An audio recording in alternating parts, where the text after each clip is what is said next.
As últimas 2 semanas foram insuportavelmente difíceis. Não há um minuto durante o dia em que não se pense em Alice, onde ela pode estar, o que poderia ter acontecido ou por que ela desapareceu. É praticamente impossível descrever essa dor, mas nós só queremos que ela saiba. Por favor, Alice, se você está em algum lugar, volte para casa. E se alguém tiver qualquer informação sobre seus movimentos naquele dia ou sobre seu paradeiro atual, eu sinceramente peço que entre em contato com a polícia e ajude a trazê-la de volta, porque é aqui que ela deve estar. Ela precisa estar conosco. Alice Poppy Madeleine Gross nasceu no Dia dos Namorados de 2000 em Londres, Inglaterra. Ela morava em Hanwell junto com a irmã Nina e os pais Rosalind e José. Ela tinha um potencial criativo incrível e um olhar especial para arte e design. Ela adorava música e canto, sabia tocar piano e violino, frequentemente compondo e interpretando suas próprias canções. Em 28 de agosto de 2014, aproximadamente às 15 horas, ela saiu de casa para um de seus passeios habituais ao longo do rio. Ela disse aos pais que voltaria às 6. Era seu costume, e ela sempre cumpria o horário combinado. Mais tarde naquele dia, ela enviou uma mensagem ao pai dizendo que já estava de caminho de casa e chegaria em breve. Alice era tão pontual que quando chegou às 19 horas e ela ainda não havia retornado, apesar da mensagem enviada, seus pais intuitivamente sentiram algo estava seriamente errado. Seu telefone parou de atender chamadas, o que só aumentou a preocupação dos pais. Alice tinha apenas 14 anos, havia sido diagnosticada com anorexia e depressão, e embora ela e sua família estivessem em tratamento, os pais temiam que ela pudesse ter perdido a consciência em algum lugar na rua.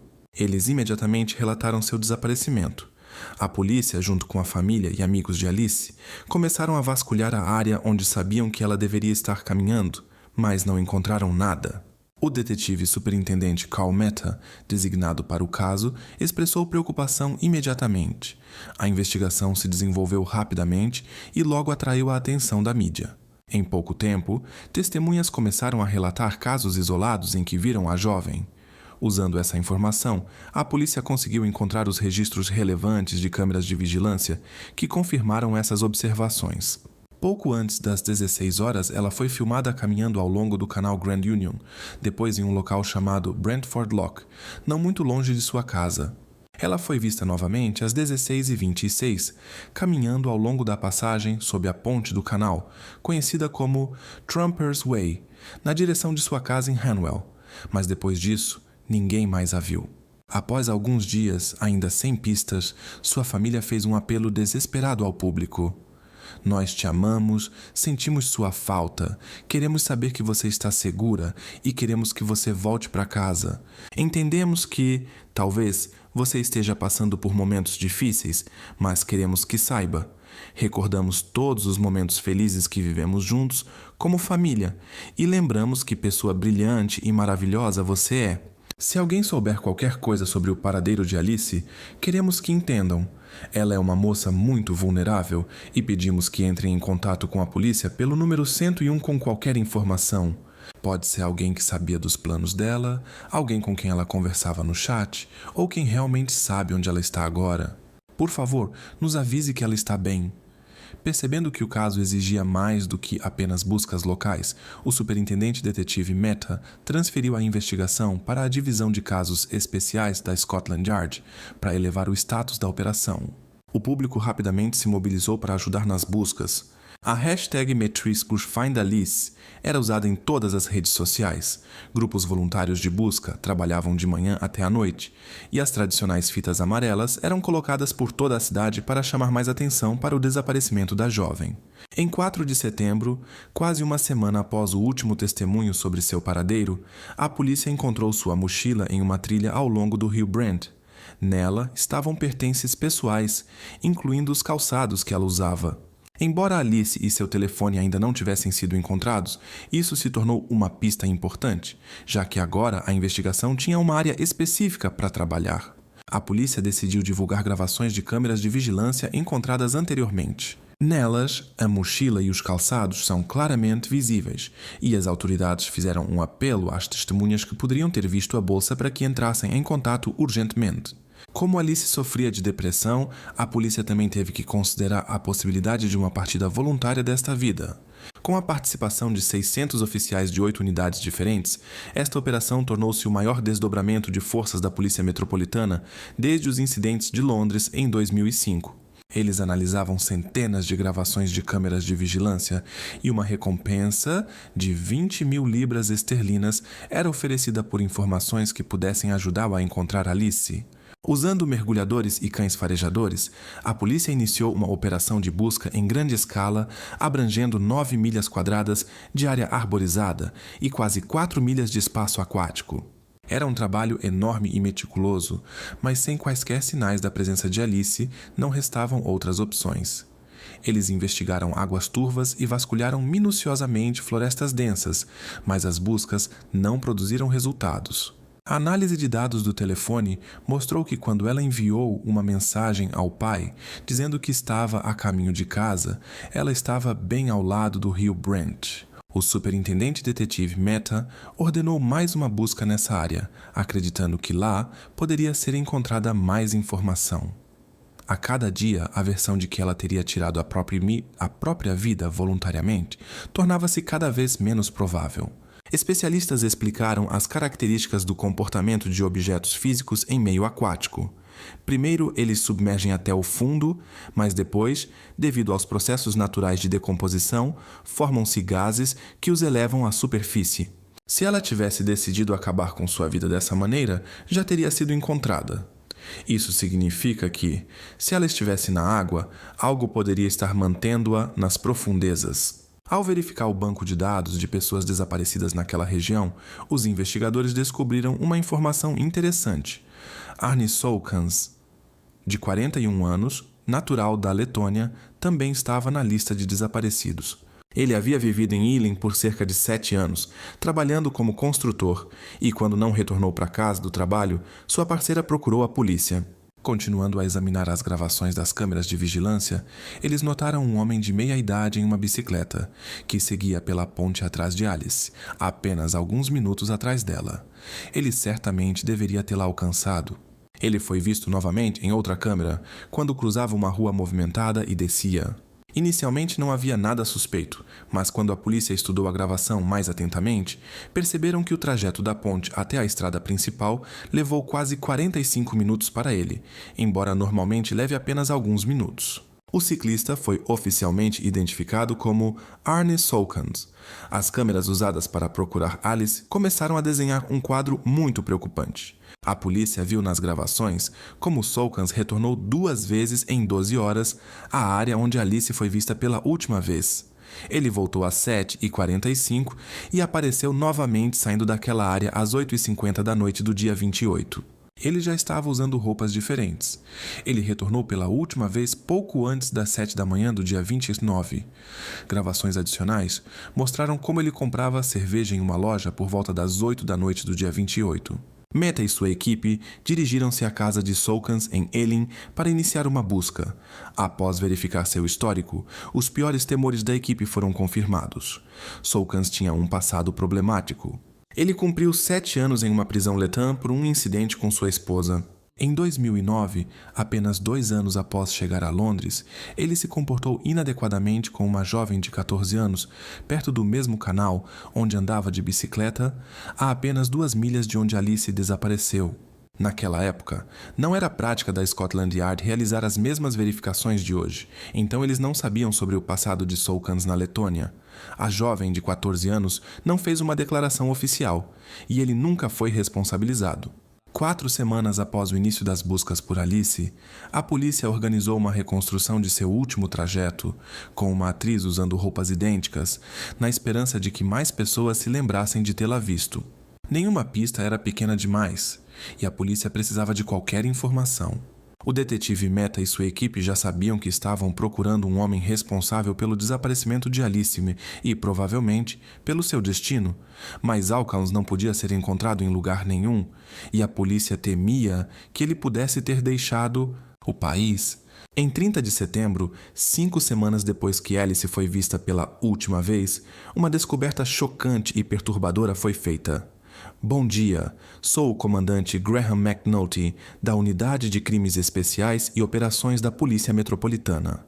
Ontem à noite, 30 de setembro, como parte da investigação contínua sobre o desaparecimento de Alice Gross, foram realizadas buscas no rio Brent. Como resultado dessas buscas, infelizmente descobrimos na água o que estávamos procurando.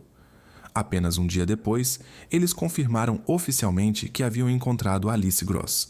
Ela estava em uma posição vulnerável, sem a maior parte das roupas, exceto por uma meia, em uma posição não natural e enrolada em sacos de lixo. Tentaram ocultá-la usando tijolos e troncos, amarrando-a a uma roda de bicicleta. Análises posteriores mostraram que a causa foi asfixia. No local foi encontrada uma bituca de cigarro com o DNA de Zal Collins. Seu DNA também foi descoberto nos sapatos de Alice dentro de sua mochila. Durante a busca em sua propriedade e sob seu pátio, encontraram a parte traseira do iPhone 4S de Alice. 4 dias após a descoberta de Alice, a polícia finalmente encontrou Arne Zalcount. Descobriu-se que ele havia tirado a própria vida em uma área arborizada isolada do Parque Boston Manor, em Hounslow. A polícia supôs que ele viu Alice enquanto andava de bicicleta e tentou ou conseguiu cometer atos impróprios que levaram a consequências trágicas. Em seguida, ele retornou várias vezes, tentando esconder os vestígios. Era um quadro verdadeiramente comovente. A polícia confirmou que, se o tivessem encontrado vivo, teriam evidências suficientes para acusá-lo de envolvimento no destino de Alice Gross. Foi realizada uma investigação e busca em grande escala, e como resultado, hoje podemos dizer que Arnis Zalcallens é responsável pelo que aconteceu com Alice Gross. Em 23 de outubro de 2014, Alice foi acompanhada em sua última jornada, e sua família e comunidade finalmente puderam começar o processo de cura. Sua família lutou incansavelmente pela revisão das políticas e procedimentos de verificação de antecedentes. Os procedimentos para verificar pessoas que entram no Reino Unido agora foram alterados, o número de funcionários do Escritório de Registros Criminais aumentou e as solicitações de verificação de antecedentes criminais aumentaram, de modo que 80% dos suspeitos estrangeiros agora são cuidadosamente verificados. Alice Gross era uma jovem talentosa, brilhante e criativa. Sua jornada de vida foi interrompida cedo demais, mas sua incrível energia e paixão pela vida sempre permanecerão na memória de seus entes queridos. A história da qual vamos falar começou na cidadezinha britânica de Soham, no condado de Cambridgeshire, em 2002. Esta tranquila cidade provincial de mercado, com população de pouco mais de 10 mil habitantes, era conhecida por sua calma e vida pacata. No entanto, a serenidade deste lugar foi perturbada em uma tarde no início de agosto, quando se espalhou a notícia sobre o desaparecimento de 2 garotas de 10 anos. A operação de busca começou imediatamente. O que realmente aconteceu em Soham naquele dia chocou não apenas a comunidade local, mas todo o país, e as notícias sobre este evento se espalharam até mesmo além das fronteiras do Reino Unido. Passaram-se 20 anos desde que o mundo conheceu os nomes de Holly Wells e Jessica Chapman. Entre as famílias que chamavam Soham de lar estavam os Wells e os Chapman. Holly Marie Wells e Jessica Amy Chapman, de 10 anos, nasceram de Kevin e Nicola, e Les e Sharon, respectivamente. As garotas eram amigas inseparáveis, alegres, brincalhonas, adoravam passar tempo ao ar livre e estavam juntas praticamente todos os dias, tanto na escola quanto fora dela. Holly era um pouco mais quieta, enquanto Jessica era mais extrovertida, mas elas se complementavam perfeitamente. Todos notavam como elas se davam bem, sempre conseguiam fazer uma à outra rir e nunca brigavam. Um dos principais interesses que as aproximou ainda mais foi o amor pelo esporte, especialmente o futebol, que frequentemente assistiam e jogavam juntas. Domingo, 4 de agosto de 2002. Era um dia de verão insuportavelmente quente e as garotas planejavam aproveitar o clima e passar tempo juntas. Jessica havia retornado recentemente de férias de 2 semanas e as amigas tinham muito o que conversar. Pouco antes do meio-dia, Jessica saiu de sua casa na Brook Street e foi até a casa de Holly para um churrasco. Holly morava nas proximidades, em Red House Gardens, a aproximadamente 10 minutos a pé. Durante as férias, Jessica comprou para Holly um colar com a letra AKA e 2 golfinhos, que ela embrulhou cuidadosamente para presentear a amiga. As garotas e sua amiga Natalie brincaram na casa de Holly e ouviram música por cerca de meia hora após o que Natalie foi para casa. Logo depois, as amigas de 10 anos trocaram de roupa e vestiram camisetas do Manchester United. Uma pertencia a Holly e a outra ao seu irmão Oliver. Nas costas das camisetas estava o nome de David Beckham, o jogador de futebol favorito delas. Pouco depois das 5 horas da tarde, Holly pediu à mãe para fotografá-las nessas camisetas. As garotas irradiavam felicidade, claramente alegres por estarem reunidas após 2 semanas separadas. Após a sessão de fotos, todos sentaram para almoçar. Em seguida, Holly e Jessica subiram novamente para o quarto de Holly para continuar jogando no computador. Um pouco depois das 6h15 da tarde, ambas saíram de casa sem dizer nada a ninguém.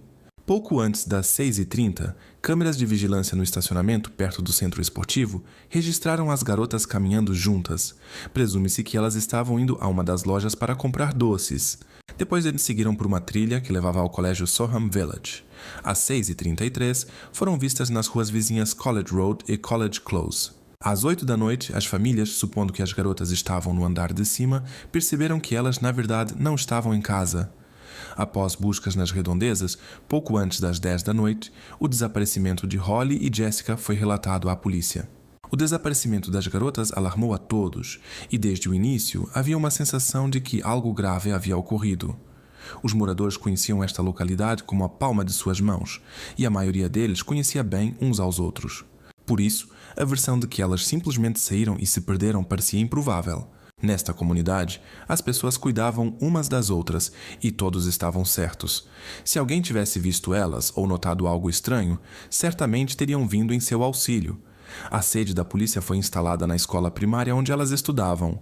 Pode-se dizer com certeza que o desaparecimento delas se tornou o tema principal na mídia e ocupou as primeiras páginas das notícias durante muitos dias. A fotografia delas com o uniforme de futebol, tirada apenas algumas horas antes do desaparecimento, foi divulgada para a mídia. Esta imagem que muitos, provavelmente, lembram até hoje. Os grupos de busca eram enormes e aumentavam a cada dia. Pessoas vinham de todos os lugares para cobrir o caso e ajudar de todas as formas possíveis.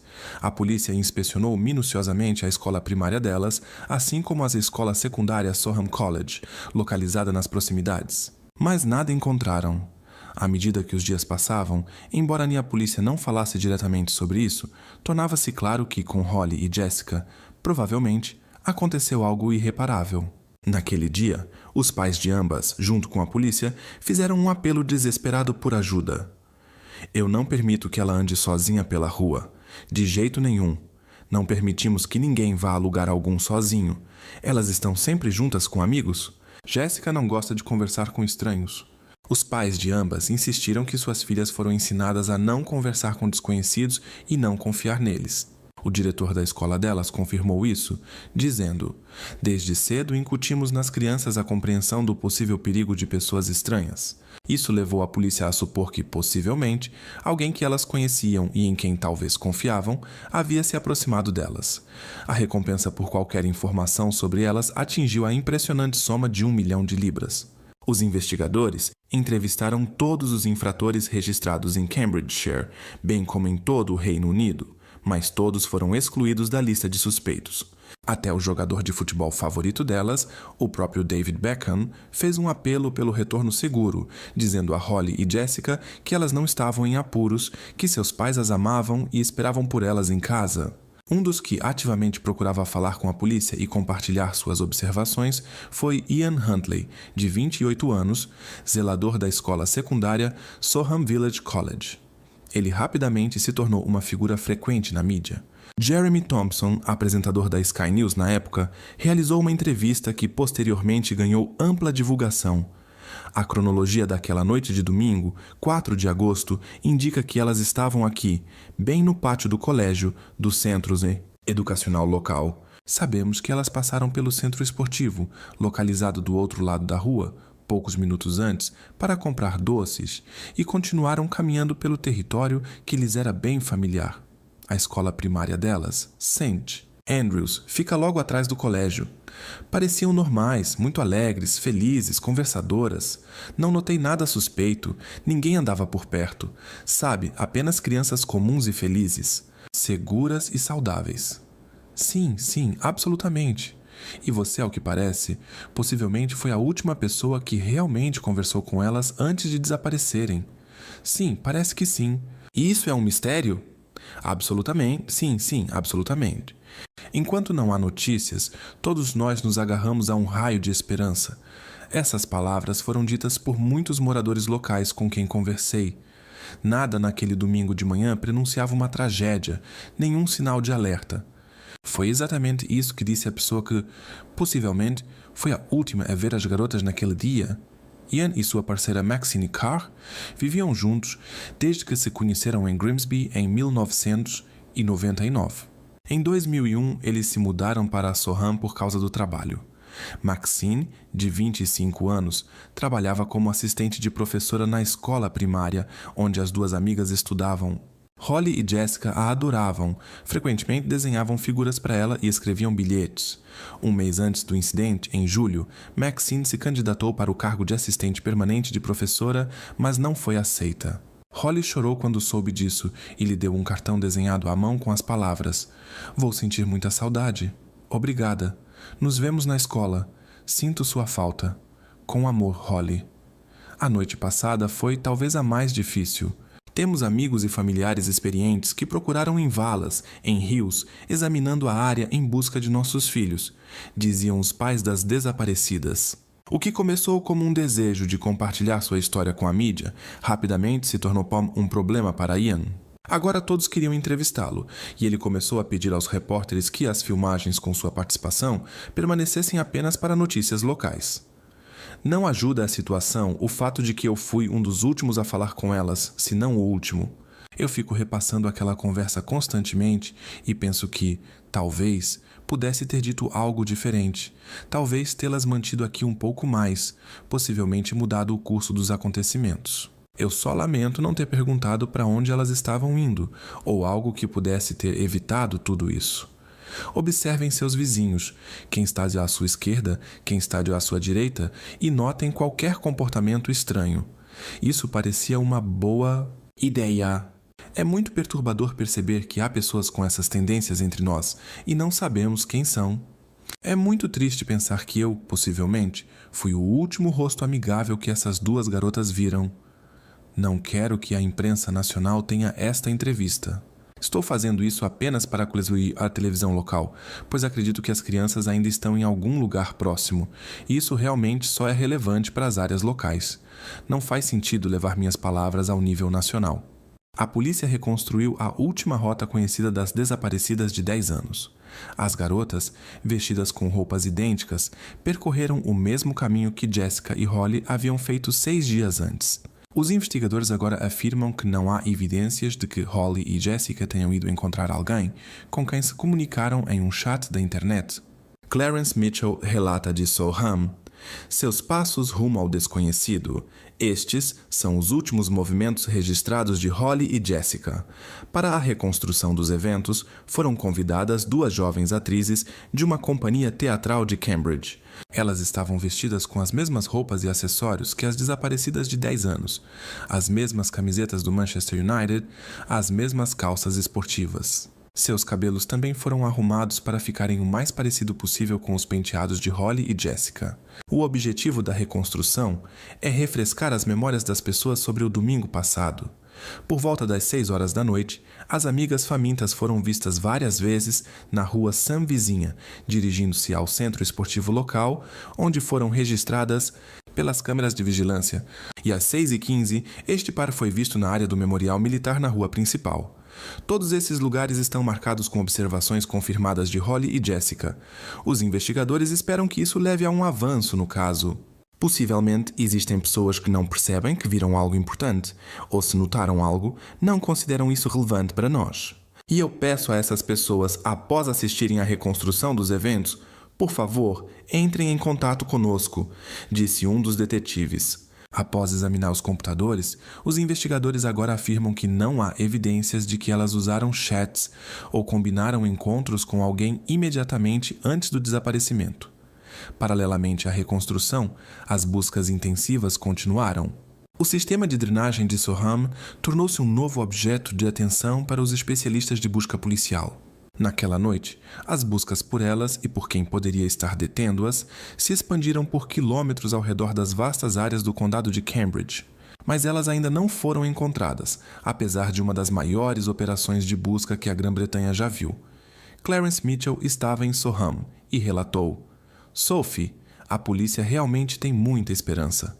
Eles trouxeram oficiais adicionais para processar ligações do público, que, como esperam, chegarão.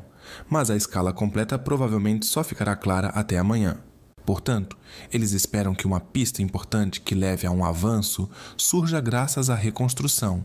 Eles acreditam que elas estão vivas, provavelmente detidas juntas e definitivamente contra a vontade delas." Isso levou a milhares de ligações com conselhos e dicas. A pequena e geralmente bastante calma delegacia de polícia ficou sobrecarregada. O detetive superintendente Chris Stevenson foi solicitado a assumir o controle da investigação.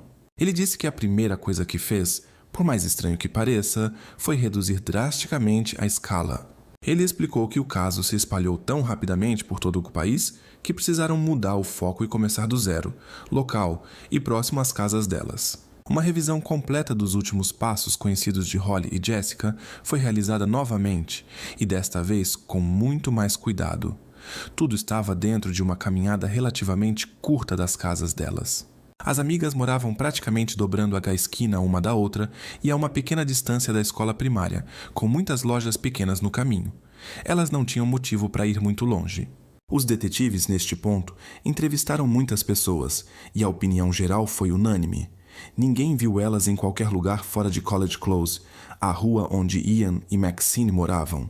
Não havia mais gravações de vídeo, testemunhas e simplesmente nenhum traço da presença delas após este ponto. Seguindo a rota que já havia sido rastreada nas câmeras de vigilância e com a ajuda de um engenheiro forense, estudando onde o telefone de Jessica se conectou às torres de celular, a equipe reduziu as buscas. O engenheiro forense determinou que o telefone de Jessica foi desligado manualmente após as 18h37, e a última torre a qual se conectou estava perto da faculdade da vila de Soham, não muito longe da casa de Ian e Maxine. A equipe de investigação estava ficando cada vez mais evidente que Ian Huntley, no mínimo, sabia mais do que dizia, e na pior das hipóteses, estava de alguma forma envolvido no que estava acontecendo. Seu rosto aparecia constantemente nas notícias, e a pressão da imprensa começava a afetá-lo.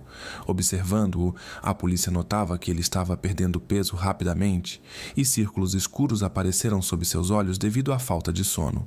Um dia, ele não aguentou e começou a chorar na frente dos policiais que faziam buscas em casas em seu bairro. "Eu sou suspeito? Vocês acham que fui eu, não é?" Maxine Carr também falava com jornalistas e participava das buscas por suas pequenas alunas. E assim como Ian, ela se tornou objeto de atenção minuciosa. O jornalista Jeremy Thompson conseguiu entrevistá-la. "Você conhecia essas meninas como elas eram?" perguntou ele. "Maravilhosas, elas sempre seguiam pela vida sorrindo, elas eram felizes e... desculpe. Elas estavam bem, não pareciam chateadas ou algo assim. Elas eram divertidas, brilhantes e gentis com todos. Nunca diriam uma palavra ruim sobre ninguém. Elas amavam suas famílias e tudo ao redor. Por isso ninguém acredita que elas simplesmente fugiram. Elas eram muito próximas de todos os familiares." Ela mostrou uma folha de papel. "Isso é algo que provavelmente guardarei para o resto da minha vida. É o que Holly me deu no último dia do semestre letivo. Ela estava muito, muito chateada porque não me deram um trabalho permanente. Ela simplesmente me deu isso com um poema dentro, onde está escrito para uma assistente de professora especial, e que elas sentiriam muita falta e esperavam se ver no futuro. É esse tipo de pessoa que ela era. Simplesmente maravilhosa, realmente maravilhosa." "Isso é muito comovente, não é?" perguntou Jeremy. "Sim. Maxine, obrigado por encontrar tempo para falar conosco. É muito gentil da sua parte." Assim que a entrevista terminou, os produtores de Jeremy viraram-se para ele e disseram: "Estranho, não é? Ela falava delas no passado?" Eles rebobinaram a gravação e de fato era assim, o que, segundo Jeremy Thompson, causou certa preocupação. É esse tipo de pessoa que ela era? Simplesmente maravilhosa, realmente maravilhosa. Embora isso tenha deixado repórteres e policiais em alerta, ainda não era suficiente para confirmar quaisquer suspeitas. Um policial lembrou que, durante a busca de casa em casa, Ian apoiou-se casualmente na porta do carro da polícia, muito descontraído, como se nada o preocupasse. Ele fez apenas uma pergunta: por quanto tempo o DNA pode permanecer preservado? O detetive também notou 3 arranhões bastante profundos em seu rosto, mas Ian rapidamente explicou que os recebeu brincando com seu cachorro. A incapacidade de Ian Huntley de permanecer nas sombras fez com que seu rosto se tornasse reconhecível. Peter Craig, repórter do Grimsby Telegraph, começou a receber ligações de moradores locais que tinham histórias preocupantes sobre o passado de Ian que queriam compartilhar. Descobriu-se que Ian tinha uma longa lista de infrações, tanto confirmadas quanto supostas, incluindo 9 denúncias de comportamento inadequado, acusações de assédio a Holly e maus tratos a animais. Por sua própria admissão, ele teve muitos contatos com garotas adolescentes e Holly, com idade até 11 anos, relataram um comportamento inaceitável da parte dele. Como nenhum dos casos chegou ao tribunal, isso não constava em seu histórico criminal. O jornal Grimsby Telegraph entendia que não podia simplesmente omitir essas informações. Ian Huntley era uma pessoa que precisava ser investigada mais minuciosamente. Quanto mais detalhes surgiam sobre seu passado, mais preocupante parecia a situação. Em 1994, ele conheceu uma mulher chamada Claire, e após apenas algumas semanas de um romance intenso, o casal se casou. Ela relatava sobre seu temperamento agressivo e seu terrível gênio, dizendo que sempre temia por seu bem-estar. Ela queria se divorciar, mas Ian Huntley se recusava, e foram necessários exatos 5 longos anos para que o processo finalmente se concluísse. Em 1998, ele iniciou um relacionamento com Emma, de 15 anos, que logo se mudou para a casa da mãe dele. Quando os serviços sociais souberam disso, iniciaram uma investigação. Mas ele a convenceu a mentir e o caso não teve prosseguimento. Quando Ian descobriu que Emma estava esperando um filho, ele começou a ameaçá-la. Emma finalmente conseguiu sair desse relacionamento após perder o bebê e mais tarde contou como se arrependia profundamente de ter mentido para todos. Logo depois, ele conheceu uma mulher chamada Katie, que também sofreu uma enxurrada de insultos. Ela também engravidou, mas conseguiu sair do relacionamento conturbado para criar a filha Samantha sozinha. Durante todo esse tempo, Ian ainda estava casado com Claire. Mas finalmente, em 1999, eles se divorciaram, e Claire encontrou o amor com o irmão mais novo de Ian, Wayne. Todos na região de Grimsby falavam sobre isso. Eles sabiam do comportamento impróprio de Ian Huntley e estavam chocados que nada fosse feito a respeito. Após conhecer Maxine, o casal se mudou para a cidade de Soham, a 2h30 de distância, na esperança de que ele pudesse deixar o passado para trás e recomeçar, de forma que ninguém jamais descobrisse. O relacionamento deles começou bem, e ela contava às pessoas que estava completamente apaixonada. Ian era romântico e atencioso, dava-lhe presentes e flores. Mas a irmã dela reconheceu nisso um bombardeio de amor, quando alguém é inundado com atenção excessiva e presentes com o objetivo de criar dependência. O relacionamento deteriorou-se rapidamente. Ian logo se tornou controlador, como havia sido com as parceiras anteriores, e os vizinhos frequentemente ouviam como ele tratava Maxine de forma grosseira. Considerando tudo o que descobriram, além de tudo o que já suspeitavam, a polícia pediu que Ian e Maxine comparecessem a uma entrevista voluntária, que durou cerca de 7 horas. Maxine disse que naquela noite estava em casa com Ian e relatou diversos detalhes insignificantes sobre aquele dia. Na entrevista com Ian foi o oposto. Ele ficava em silêncio por longos períodos. Em determinado momento, perguntaram-lhe como Holly estava vestida e qual era a sua aparência, e ele ficou quase 1 minuto sem falar. Mas descobriu-se que em 4 de agosto, Maxine estava em Grimsby, e não em casa com Ian. Isso não apenas provou que toda a história dela era uma invenção, mas também significava que Ian agora não tinha álibi algum. No entanto, o casal logo foi liberado porque, embora a polícia tivesse muitas evidências circunstanciais, isso simplesmente não era suficiente para detê-los ou prendê-los. Apesar de a escola onde Ian trabalhava já ter sido inspecionada uma vez, Chris Stevenson ordenou que fosse realizada uma nova busca. Ele estava convencido de que, se existissem quaisquer provas, elas deveriam estar exatamente lá. Durante a primeira inspeção, Ian pessoalmente acompanhou os policiais, mas gradualmente ficava claro que ele provavelmente os desviava intencionalmente de certos lugares. Após uma busca minuciosa, a equipe finalmente descobriu algo substancial. No container amarelo havia uma sacola preta, e no fundo dela foram encontrados restos queimados e cortados de 2 camisas de futebol vermelhas. Não havia dúvida sobre a quem pertenciam esses itens e o que significava essa descoberta. Quando Chris Stevenson recebeu a ligação com essa notícia, ele não conseguiu conter suas emoções, chamando isso de momento decisivo, cuja impressão permaneceria com ele pelo resto da vida. Ele entendia que tinham motivos suficientes para deter ambos os suspeitos no caso do desaparecimento, e apesar da ausência de provas diretas do ocorrido, apresentar-lhes acusações sérias. Nas últimas horas, um homem de 28 anos e uma mulher de 25 anos foram detidos. O homem foi detido por suspeita de envolvimento no desaparecimento de Holly Wells e Jessica Chapman.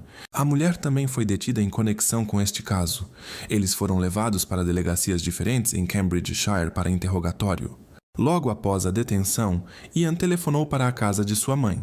Seu irmão Wayne contou que a mãe Linda atendeu a ligação. Ian apenas disse que estava nos arredores de Cambridge e que a polícia o havia levado até lá. Linda sentiu que algo estava errado e perguntou diretamente: "Você fez isso?" Ian ficou em silêncio por um longo tempo e então disse: "Eu te amo, mãe." Nesse momento, todos perceberam que ele tinha relação com o que aconteceu com Holly Wells e Jessica Chapman. Ian e Maxine foram colocados em instalações vigiadas separadas enquanto buscas adicionais eram realizadas. Cada cômodo na casa deles em College Close foi meticulosamente limpo e parecia que não havia restado nenhum vestígio. O carro de Ian também foi cuidadosamente examinado por especialistas. Os detetives notaram que o veículo tinha 4 pneus completamente novos. O estofamento traseiro havia sido substituído e no assoalho do carro foram encontrados pequenos traços de concreto. A polícia encontrou a oficina onde os novos pneus foram instalados e o funcionário contou que Ian pediu para substituir todos os 4 pneus, embora não houvesse problemas com eles. Ele também pagou 10 libras para que o funcionário indicasse uma placa falsa nos documentos ao registrar o serviço. E tudo isso aconteceu apenas um dia depois que Holly e Jessica desapareceram. Maxine Carr mudou repentina e radicalmente seu depoimento, confessando que mentiu para proteger Ian. Ela explicou que conhecia o passado dele e não queria que fosse falsamente acusado. "Eu não estava em Soham no dia 4 de agosto. Só voltei para Soham na terça-feira. Na verdade, eu estava em Grimsby." E Ian Huntley, que antes conversava tão prontamente com a imprensa, agora se comportava de maneira completamente diferente nos interrogatórios. Ele ficava se balançando para frente e para trás o tempo todo, alegando que não entendia as perguntas e não queria estar lá. "Tudo o que você disser poderá ser usado como prova. Você entende que está sob advertência?"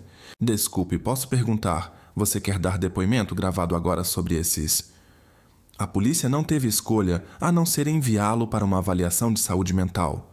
Fora das salas de interrogatório, as buscas continuavam. Embora muitos entendessem que Jessica e Holly provavelmente não voltariam para casa, alguns se recusavam a acreditar nisso. Sem pistas reais sobre a localização e o estado delas, a busca nas vastas áreas pantanosas era difícil. Amigos dos pais de Holly escolheram uma área próxima à estrada A10 Cambridge Road, onde, segundo relatos, as duas foram vistas pela última vez. É essa sensação de impotência, mas enquanto houver algo para procurar, nunca perdemos a esperança. Quase 2 semanas após o desaparecimento de Holly Wells e Jessica Chapman, as buscas cessaram repentinamente, tirando aquele pequeno raio de esperança ao qual as pessoas tanto se agarravam. Um transeunte descobriu 2 pequenas figuras, deitadas lado a lado em uma floresta densa. Descoberta de 2, por um transeunte hoje na hora do almoço. Elas estavam perto da base da Força Aérea em Lakenheath, a aproximadamente 12 milhas de onde as garotas moravam. Embora fossem necessários testes para confirmar as identidades, estava claro que eram Holly e Jessica. A CNN relatou: "Medo e luto tomaram conta do sul da Inglaterra, onde as autoridades afirmam que 2, encontradas na zona rural, quase certamente pertencem a 2 garotas de 10 anos desaparecidas. 2 suspeitos foram detidos por suspeita de envolvimento no desaparecimento de Holly Wells e Jessica Chapman, de 10 anos. Os suspeitos ainda não foram acusados formalmente. A polícia Bass acabou de se pronunciar à mídia sobre este caso. Passaram-se exatamente 2 semanas desde que Holly Wells e Jessica Chapman desapareceram desta cidade, o que provocou uma investigação em grande escala. Com grande tristeza, devo informar-lhes as seguintes notícias. Poderão passar ainda alguns dias antes que possamos identificar positivamente. Encontradas em Command Drive, perto de Lakenheath, em Suffolk, ontem na hora do almoço. No entanto, estamos tão seguros quanto possível esta noite de que são Holly e Jessica. As famílias de Holly e Jessica já foram informadas desta terrível notícia. Centenas de moradores preocupados foram à igreja, tentando desesperadamente compreender os acontecimentos chocantes que colocaram esta cidade à beira do abismo. Apenas 7 dias atrás, os fiéis rezavam para que as 2 garotas de 10 anos estivessem em algum lugar seguro. Não podemos sequer imaginar quão angustiante deve ser este pesadelo para eles. Esta comunidade ainda está em agonia de dúvidas. Como algo tão terrível poderia acontecer em seu meio? Muitas perguntas permanecem sem resposta. Um sentimento de tristeza foi sentido por todo o país. Jeremy Thompson, que conduziu as entrevistas agora tristemente famosas, disse que foi um dia muito sombrio para um jornalista. Outra pessoa disse: "Você podia sentir o silêncio e a sensação de pressentimento." Testes de DNA logo confirmaram que eram as 2 garotas de 10 anos.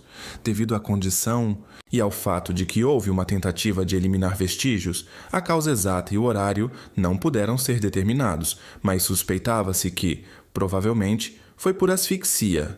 Evidências patológicas.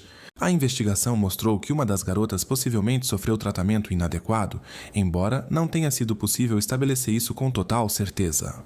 O oficial responsável pelo local insistiu que os pais não fossem até lá. Tendo visto tudo com seus próprios olhos, ele entendia que isso causaria imenso sofrimento emocional devido ao estado em que as garotas se encontravam. Nos dias após a descoberta das crianças desaparecidas, a nação foi tomada por um profundo sentimento de luto. Em memória das garotas esportistas, todas as partidas de futebol no Reino Unido foram interrompidas para 1 minuto de silêncio. Tal momento de silêncio foi realizado imediatamente antes do início do jogo da Premier League entre Chelsea e Manchester United. David Beckham, que marcou um gol nessa partida, mais tarde o dedicou às garotas que tanto o admiravam. O capitão da seleção inglesa de cricket, Nasser Hussain, e o treinador Duncan Fletcher enviaram cartões às famílias expressando suas mais profundas condolências. Até mesmo o primeiro-ministro da Austrália, John Howard, enviou um presente. Todos prestavam suas homenagens como podiam. Um grupo de garotos, que não podiam comprar flores, deixou sua bola de futebol com mensagens escritas à mão. Embora provas diretas não tenham sido encontradas, os especialistas ainda aguardavam os resultados da análise das roupas encontradas na lixeira, esperando que isso se tornasse a pista necessária. Finalmente os testes ficaram prontos. As fibras das camisas vermelhas coincidiram com as fibras nas roupas e calçados de Ian Huntley. No saco de lixo que cobria as roupas, também encontraram seu DNA. A investigação do local onde encontraram Jessica e Holly forneceu evidências adicionais. Os especialistas confirmaram que o pó de tijolo, giz e pequenos pedaços de concreto encontrados no exterior do carro de Ian correspondiam à estrada que levava ao local do incidente. A polícia finalmente tinha provas suficientes. Pouco depois das 4 horas da manhã, Ian Huntley foi formalmente acusado e Maxine Carr também foi acusada de obstruir a justiça e auxiliar um criminoso. Quando Ian foi levado embora, a indignação pública era evidente. Jeremy Thompson observou que ele se tornou objeto de um ódio público tão forte que o nível de repulsa por ele era simplesmente imensurável. Então os oficiais informaram Maxine que Ian havia sido acusado e que suas impressões digitais foram encontradas na bolsa. Você queria fatos e você queria saber sobre o amigo. Na Catedral de Ely, planeja-se realizar um serviço em homenagem a Holly Wells e Jessica Chapman. Os pais de Holly e Jessica se juntarão aos policiais e moradores de sua cidade natal, Soham, neste serviço, que será realizado apenas para convidados. O deão da catedral o descreve como uma celebração das vidas de Holly e Jessica. Uma das principais preocupações até este momento era que as 2 escolas no centro desses eventos trágicos, a escola de Santo André, frequentada por Holly e Jessica, assim como a escola secundária local, o Soham Village College, poderiam não abrir a tempo, já que estavam fechadas como locais de investigação policial. Esta manhã, soubemos pelo diretor que as escolas não apenas abrirão no momento adequado, mas ele também espera que isso se torne uma espécie de novo começo para os alunos traumatizados. Os primeiros dias do semestre serão especiais, quando os alunos e funcionários se reunirem pela primeira vez. Depois que ocorreram esses tristes eventos, eles afetaram as crianças e funcionários de maneiras diferentes. Era importante considerar as necessidades individuais de cada um, e suporte psicológico foi fornecido quando necessário. Quando a dor e a indignação transbordaram para as ruas, chegou o momento da despedida final para Holly Wells e Jessica Chapman. Para Holly, foi escrito um poema intitulado Rosa. Seu direito de crescer, amadurecer e brincar, tão impiedosamente interrompido de maneira sinistra. Atenciosa e carinhosa, alegria dos pais, mas tão jovem de espírito, precisando de conforto à noite. O jardim está silencioso e a casa também, mas, parando por um momento, ainda sentimos você, sua confiança e desejo de agradar. Permitem a nós, sua família, caminhar de cabeça erguida. Nossas memórias agora são compartilhadas com os corações de todo o país. Pequenos grãos de conforto, chegou a hora de dizer adeus. Nunca esqueceremos você, a aquisição dos céus. Simplesmente você, Holly, nossa bela rosa. As melhores amigas foram colocadas lado a lado, para que pudessem permanecer tão próximas quanto sempre foram. Ian ainda estava detido em um hospital fechado, e todas as audiências foram suspensas. A polícia estava convencida de que Ian fingia ter problemas de saúde mental, mas aguardava pacientemente a decisão do juiz sobre se ele poderia comparecer ao tribunal. Maxine frequentemente escrevia para ele no hospital, dizendo que ainda o amava, mas em dezembro de 2002, ela interrompeu completamente o contato com ele, para alívio da polícia e da acusação. Após 50 dias de avaliação por especialistas, o juiz determinou que Ian Huntley poderia comparecer a julgamento. Ele foi transferido do hospital para a prisão. Tanto ele quanto Maxine declararam-se inocentes, e em novembro de 2003, o processo começou no Tribunal Old Bailey em Londres.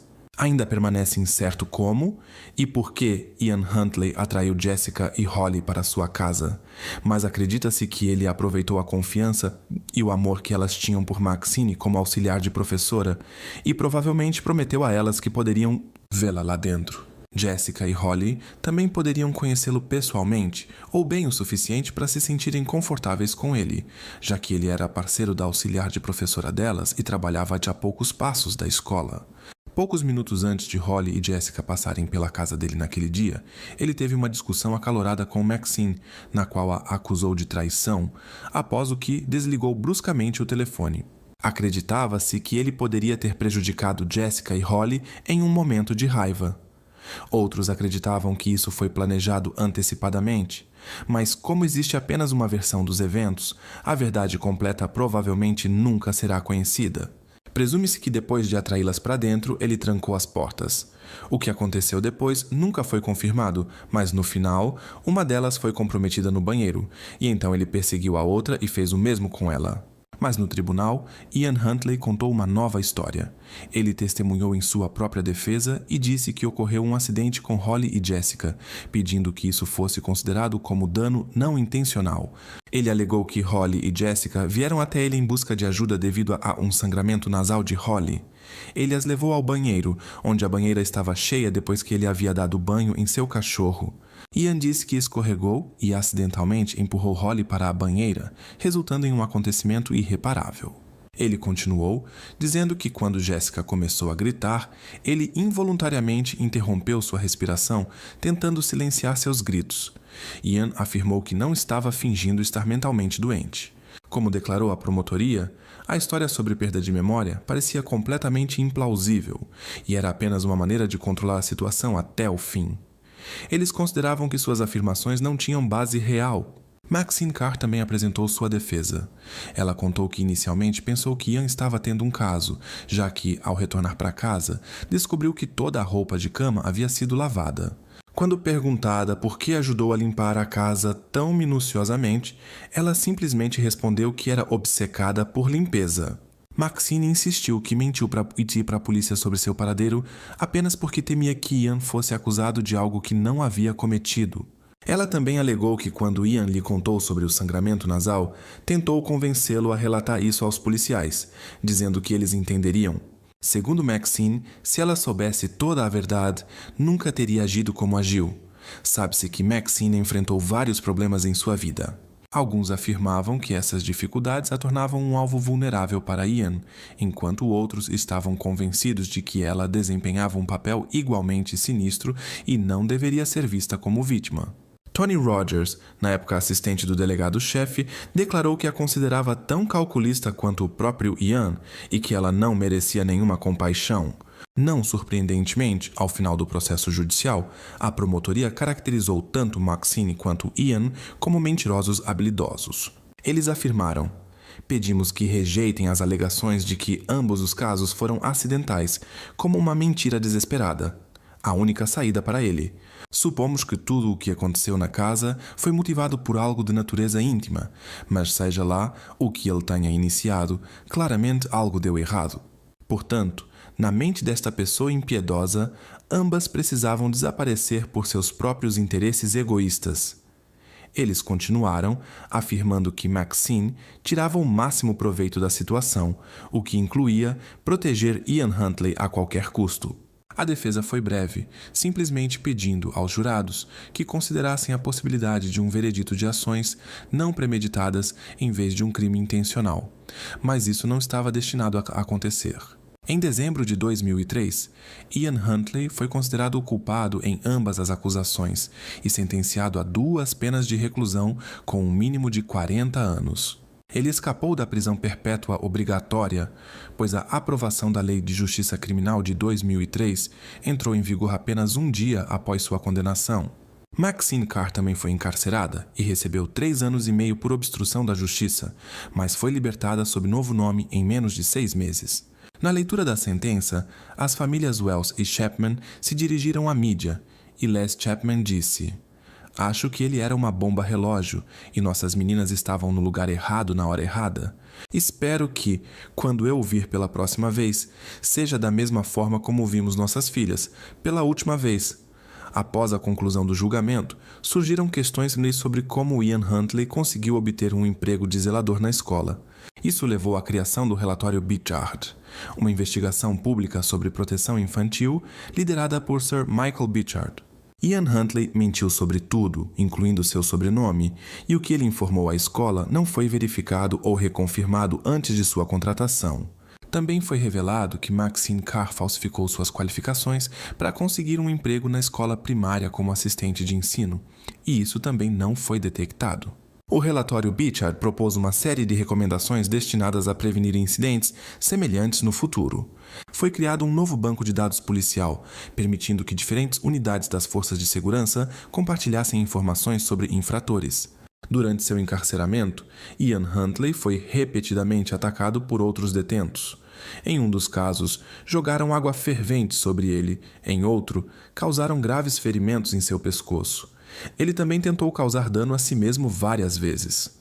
Huntley planeja processar o serviço prisional depois que outro detento o atacou com uma lâmina na prisão Franklin, no condado de Durham. Ele precisou de assistência médica e alega que os funcionários da prisão não cumpriram seu dever de garantir sua segurança. Este não é o primeiro incidente desse tipo. Em 2005, na prisão de Wakefield, outro detento o encharcou com água fervente. Huntley não pode pleitear liberdade condicional até 2042, quando completará 68 anos. Mas a questão sobre se alguma vez lhe será concedida liberdade condicional permanece em aberto. Muitos acreditam que Ian Huntley foi o causador de sua própria queda. No momento do incidente com Holly e Jessica, ele já era um criminoso insensível, perigoso e narcisista. Seu desespero em permanecer no centro das atenções da mídia e da investigação, tentando obter alguma notoriedade, revela muito sobre seu caráter. Em 2004, os pais de Ian revelaram que ele finalmente confessou que o que aconteceu com Jessica não foi um acidente, mas eles ainda tentavam obter dele toda a verdade sobre o ocorrido com ambas. Seu pai disse: "Conversamos com ele e descobrimos cerca de 80% das informações. Descobrimos o que aconteceu com Jessica. Passamos meses tentando convencê-lo a contar a verdade." Eles disseram que continuariam insistindo para que as famílias Wells e Chapman pudessem ter algum senso de encerramento. No mesmo ano, a infame casa número 5 em College Close foi demolida e agora há apenas um terreno com grama em seu lugar. Kevin, pai de Holly, tornou-se um dos fundadores da organização de caridade Grief Encounter e correu a maratona de Londres para arrecadar fundos para ela. Kevin contou que a tensão do trauma quase levou ao fim de seu casamento com Nicole e eles precisaram de alguns anos para se reencontrarem. Mas hoje seu relacionamento está mais forte do que nunca. Ainda pensamos em Holly todos os dias. Temos fotos dela em casa, mas não é um santuário. Não vivemos no passado, disse ele. A família Wells mudou-se de sua casa em 2006 para evitar memórias dolorosas, mas continuou a alugá-la, acreditando que um dia voltariam. Em 2012, eles o fizeram. Sabe-se que a família Chapman também permanece em Soham, mas desde o fim do processo judicial, raramente se manifestaram publicamente ou apareceram na mídia. As buscas por Holly Wells e Jessica Chapman tornaram-se uma das maiores operações de busca na história do Reino Unido. Participaram mais de 400 oficiais de 21 unidades policiais, e durante as 2 semanas de buscas, a polícia recebeu mais de 14 mil ligações. O desfecho desta história abalou profundamente o público. O que começou como um fim de semana de verão comum para 2 amigas de 10 anos que simplesmente saíram para comprar doces em uma área que conheciam, entre pessoas e vizinhos em quem confiavam, terminou da maneira mais triste. E hoje, 23 anos depois, as memórias do que aconteceu naquele dia de agosto permanecem tão fortes quanto eram, quando lembramos das vidas de Holly Marie Wells e Jessica Amy Chapman. Feira, 20 de fevereiro de 2015, às 16 horas, soou uma chamada de emergência para o serviço de resgate. Como posso ajudar? Minha filha desapareceu. Ninguém a viu. Ninguém a viu. Não. Ligamos para toda a família. Todos os amigos dela entraram em contato conosco perguntando onde ela está, mas ninguém sabe. Como ela se chama? Rebecca Watts. Rebecca Watts, de 16 anos, que os mais próximos chamavam de Becky, foi vista pela última vez por seus familiares na manhã do dia anterior. Ela saiu de sua casa no bairro de Crown Hill, Bristol, levando consigo um tablet, telefone e notebook. Ela não levou nada mais, nem roupas extras, nem objetos pessoais. Ela não disse a ninguém para onde estava indo e não respondia a mensagens ou ligações. Tal comportamento era completamente atípico para Becky.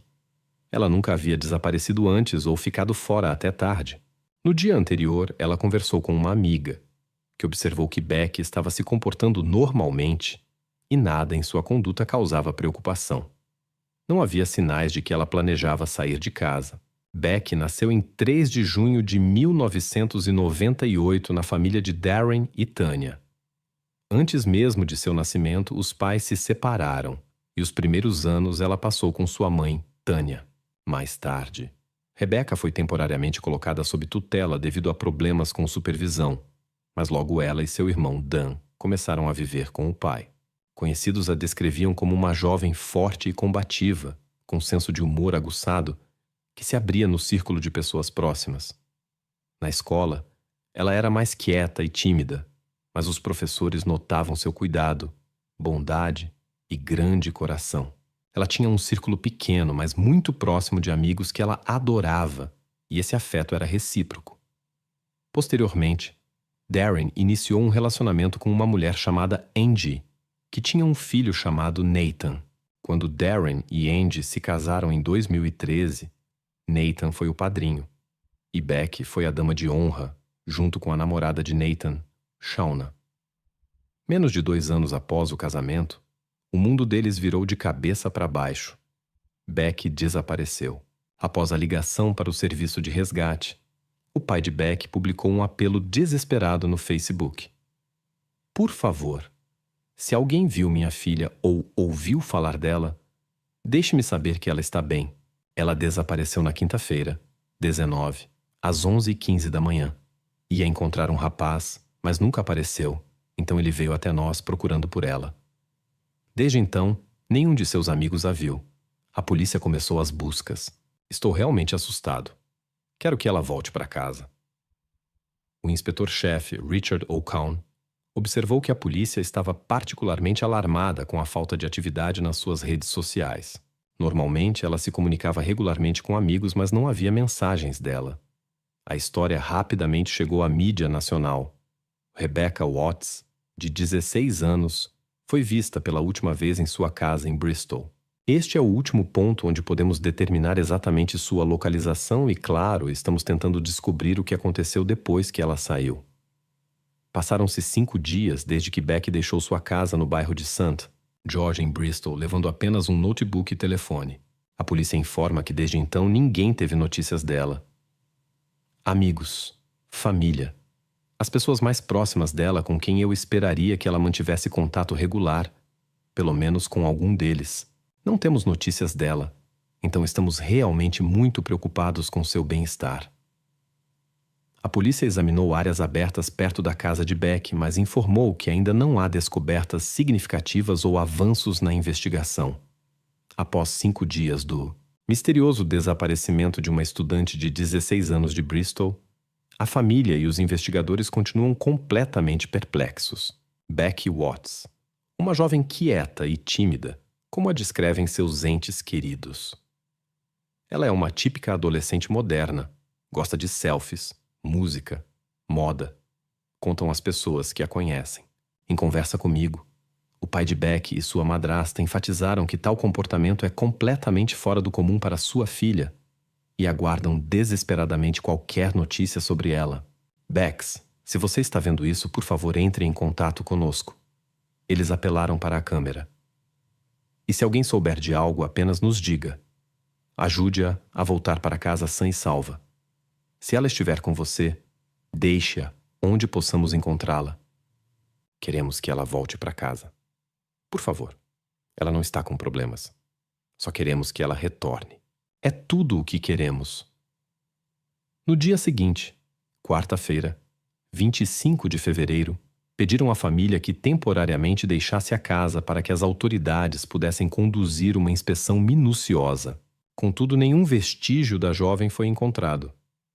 As buscas foram realizadas por 6 equipes em diversos locais, incluindo uma área florestal e 3 residências.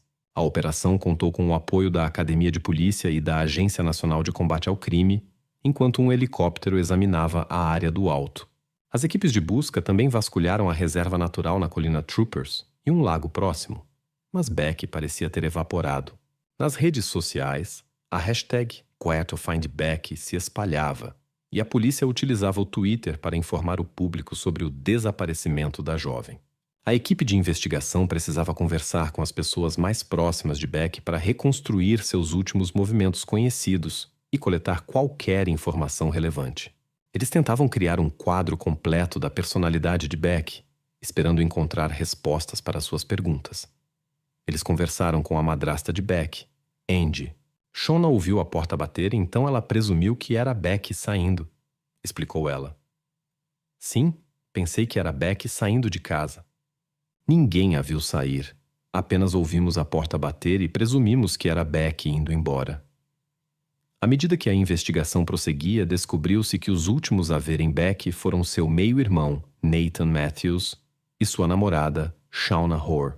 Inicialmente foi difícil contatá-los para uma conversa, mas os oficiais finalmente conseguiram estabelecer contato e pediram que comparecessem à delegacia. Shauna relatou o que aconteceu no dia em que Beck foi vista pela última vez. Acho que chegamos lá por volta das 11 horas. Ouvimos música no andar de cima, supondo que Beck estivesse lá. Fui à cozinha pegar um cigarro, planejando sair para fumar. Minha filha começou a fazer manha porque queria ir comigo, então a levei ao jardim para ajudar a alimentar o coelho enquanto eu fumava. Provavelmente isso levou cerca de 15 a 20 minutos. Depois voltamos. Fui à cozinha pegar algo para beber. Acho que estava lavando as mãos. Então ouvi a porta da frente bater. Acredito que só muito mais tarde Andy me perguntou se Beck tinha saído. E eu disse: sim, ouvi a porta bater. Ela deve ter saído antes.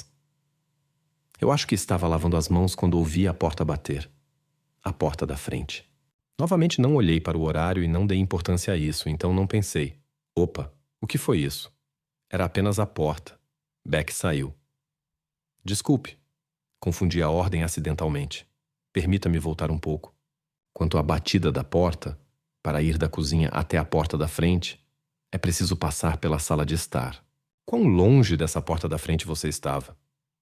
Bem, tem a porta da frente, a sala de estar, e mais ou menos na metade do corredor fica a cozinha. Estando na pia, eu estava a uma distância considerável.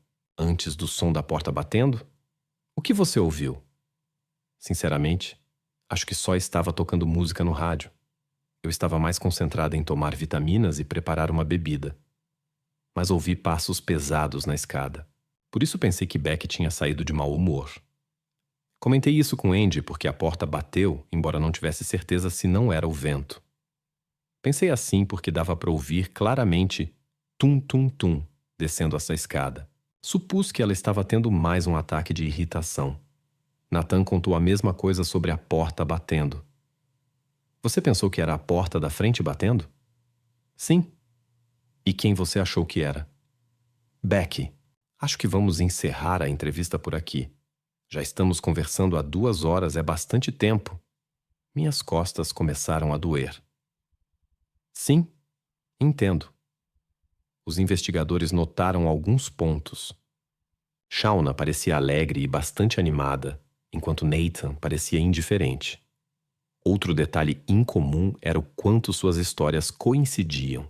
O inspetor-chefe Richard O'Connor observou que normalmente pessoas que testemunham os mesmos eventos dão depoimentos com imprecisões ou suas versões não se encaixam perfeitamente.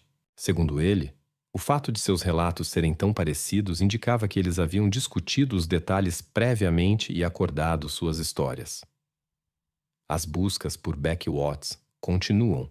Familiares e amigos estão vasculhando parques e florestas próximos à sua casa em Bristol, na esperança de encontrar a jovem de 16 anos viva e saudável.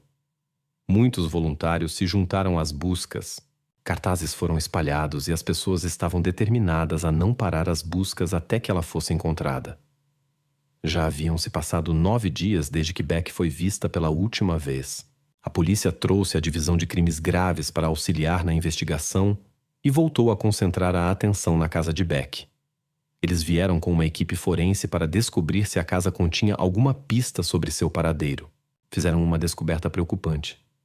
No batente da porta do quarto de Beck foram encontradas manchas quase imperceptíveis. Também encontraram impressões digitais nelas. Enquanto os testes eram realizados, os policiais pediram ao seu meio-irmão, Nathan, e à namorada dele, Shauna, que comparecessem para um novo interrogatório. Nathan tem alguma preocupação em falar conosco? Não.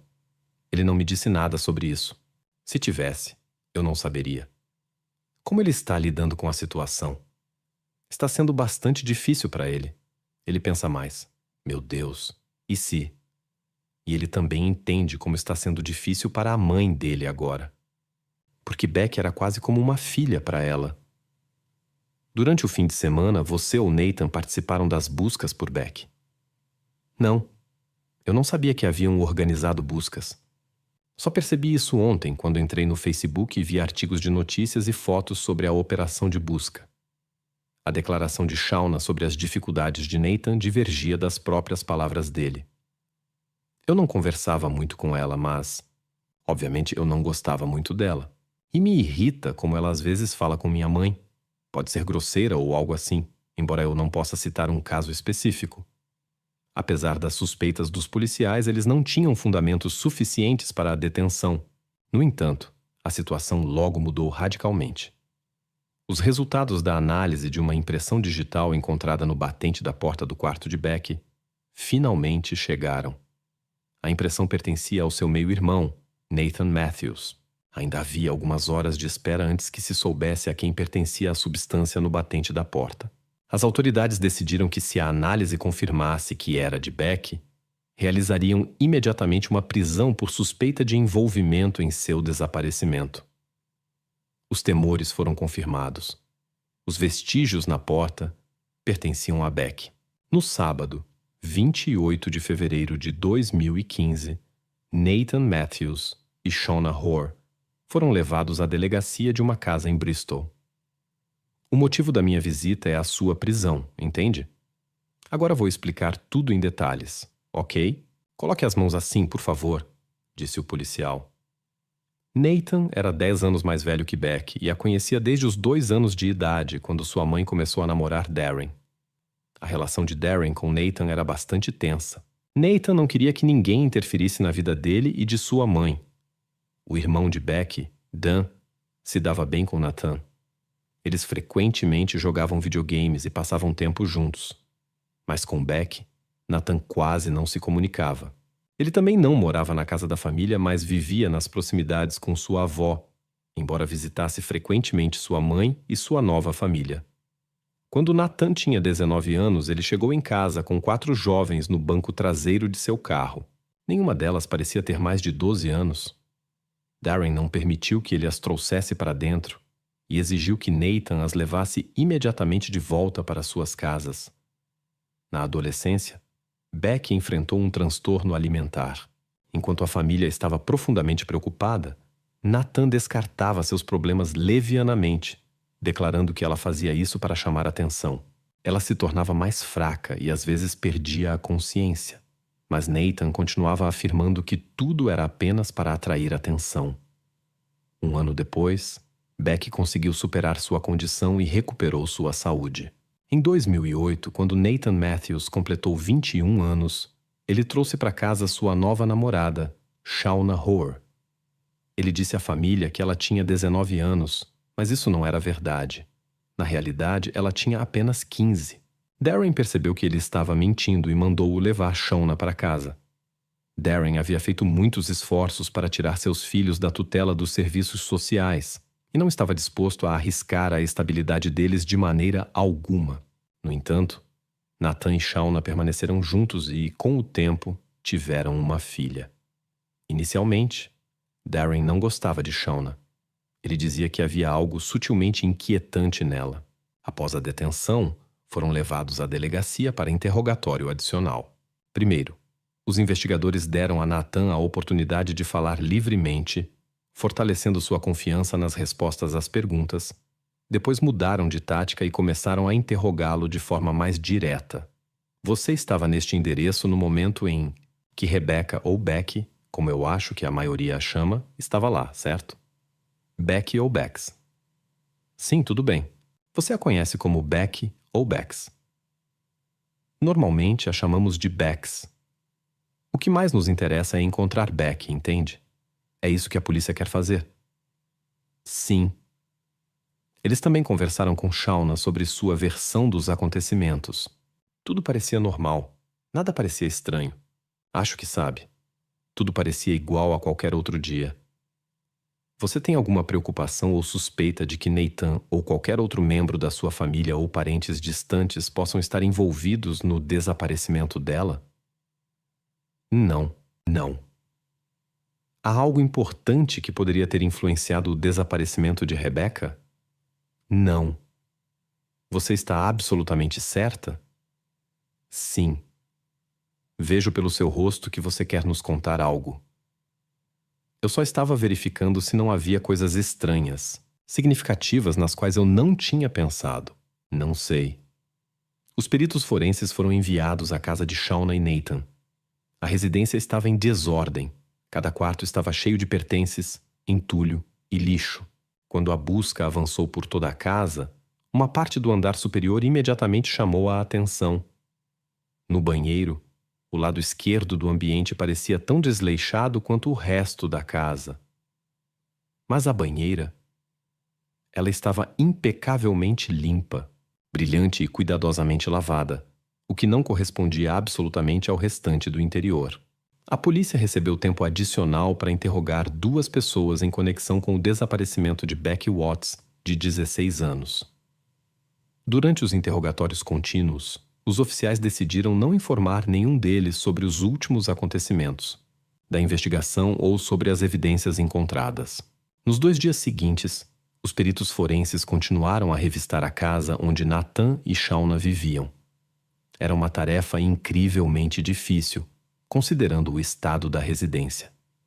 E, finalmente, 2 pequenos papéis lhes deram a pista tão esperada. 2 recibos da loja de artigos para casa B&Q mostraram que na sexta-feira, no mesmo dia em que Beck foi declarada desaparecida, foram adquiridos uma serra circular elétrica, óculos de proteção, luvas e máscara. A vigilância por vídeo da loja confirmou que foi Nathan quem comprou esses itens.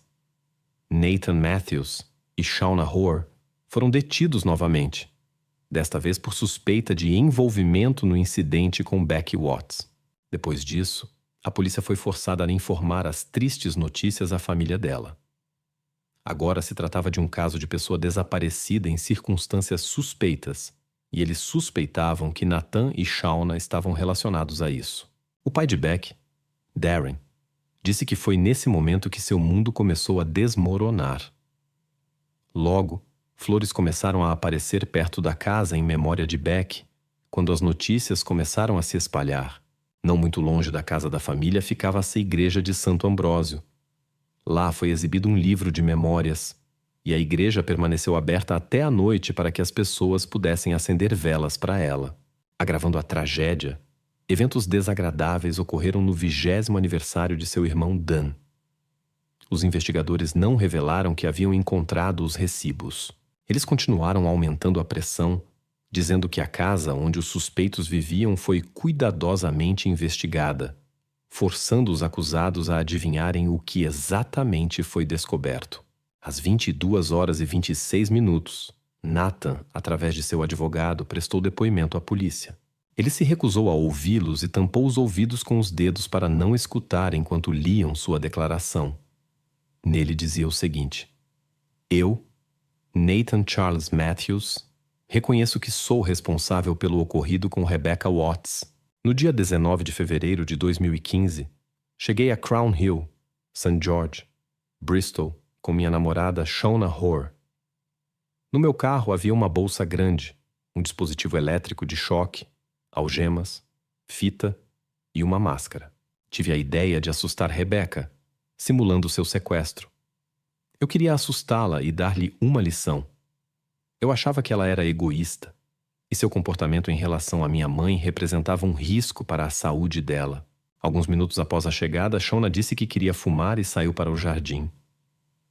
Abri o porta-malas do meu carro, peguei a bolsa com os itens, subi ao patamar da escada e bati na porta de Rebecca. Ela respondeu algo como "o quê?" ou "olá". E eu disse: "Posso falar com você um minuto?" Não consigo dizer exatamente em que ordem os eventos aconteceram, mas usei os objetos para imobilizar Rebecca. Durante uma breve luta, minha máscara escorregou e Rebecca conseguiu ver meu rosto.